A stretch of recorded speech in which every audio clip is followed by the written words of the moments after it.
Right now, 20 counties in eastern Washington are under a state of emergency as record flooding continues to threaten homes and shut down roads. The Department of Natural Resources sent in 100 firefighters over the weekend to help divert water flow and place sandbags.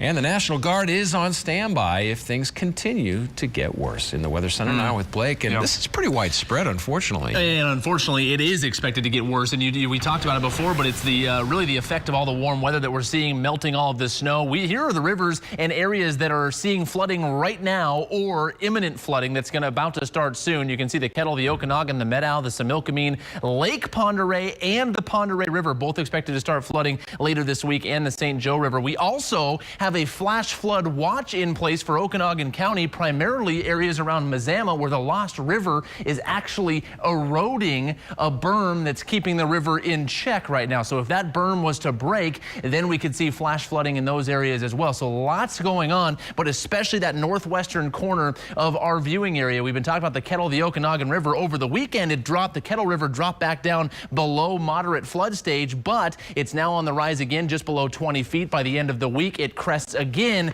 at about 21 feet, back up near the old record for the highest water level. Also, the Okanagan River right now still in major flood stage, even after dropping over the weekend, but it too expected to rise and rise quickly. By the end of the week, into the weekend, could be getting to about 21.5 feet, still just a touch shy of their record there on the Okanagan River. And while we're not technically seeing any flooding from the Spokane River, it's not in technical flood stage, we are seeing some water over parts of the Centennial Trail. That's where we find our very own Ryan Overton. Ryan?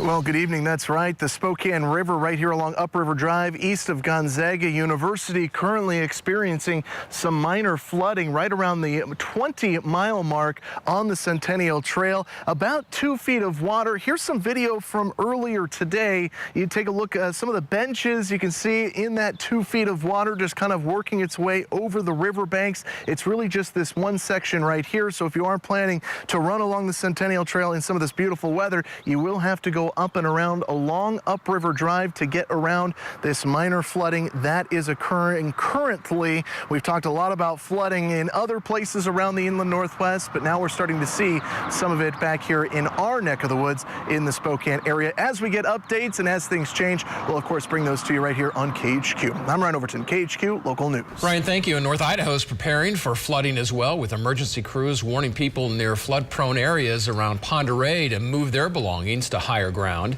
In Bayview, home and business owners have already started sandbagging as flood levels are expected to rise later this week, reaching flood stage as soon as Wednesday.